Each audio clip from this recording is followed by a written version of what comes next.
তোমাকে ঘিরে যেসব স্বপ্ন দেখেছিলাম, সেই স্বপ্নগুলো ধীরে ধীরে যখন মৃত্যু হয়, তখন বুকের মধ্যে অদৃশ্য একটা ব্যথা সৃষ্টি হয়েছিল। ব্যথাটা কেমন যেন সঙ্গী হয়ে গেছে। হাত পা যেমন শরীরের একটা অংশ, সবসময় সঙ্গে থাকে, তেমন ব্যথাটাও শরীরের সঙ্গে যুক্ত হয়ে গেছে। অভ্যাস তো এখন ব্যথাটা কোনো কষ্ট হয় না, তাই অনেক সময় ব্যথাটা ভুলে যায়। আবার যখন আচমকা অনুভব করি, তখন আমার চোখের গোড়ায় অন্ধকার নেমে আসে।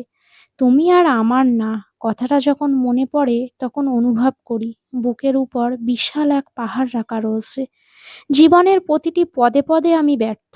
জন্মের পর থেকে এখন পর্যন্ত আমি কিছুই করতে পারিনি, যার জন্যে এই দুনিয়ায় একজন মানুষ আমাকে নিয়ে গর্ব করতে পারবে। এই ব্যর্থ জীবনে তোমাকে পাওয়াটা ছিল আমার জীবনের সবচেয়ে বড় প্রাপ্তি। আর তোমাকে হারানোটা ছিল আমার জীবনের সবচেয়ে বড় ব্যর্থতা। তুমি স্ত্রী হিসেবে একজন অসাধারণ মানুষ। তোমাকে হারানোর আফসোসটা আমার বোধহয় সারা জীবনই থেকে যাবে।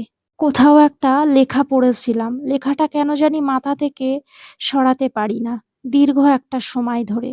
তোমাকে একজন পেয়েছে মানে আর একজন কি ভীষণভাবে না তোমাকে হারিয়েছে।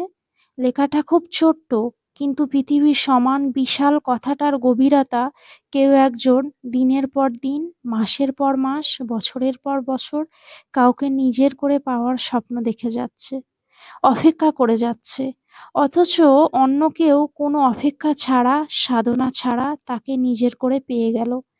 সে জানেও না সে যাকে নিজের করে পেল, তাকে পেতে একজন কত শত দিন ধরে ক্ষুধার্ত ভিক্ষুকের মতো তার অপেক্ষায় দাঁড়িয়েছিল। অবশেষে সারা জীবনের জন্যে যে তোমায় পেল, সে যেন তোমাকে আগলে রাখে ভীষণ যত্নে। আমি ভাঙাচোরা মানুষ, তোমাকে ছোঁয়ার সাধ্য আমার কখনোই ছিল না। তবুও স্বপ্ন দেখে গিয়েছিলাম তোমাকে নিজের করে পাওয়ায়।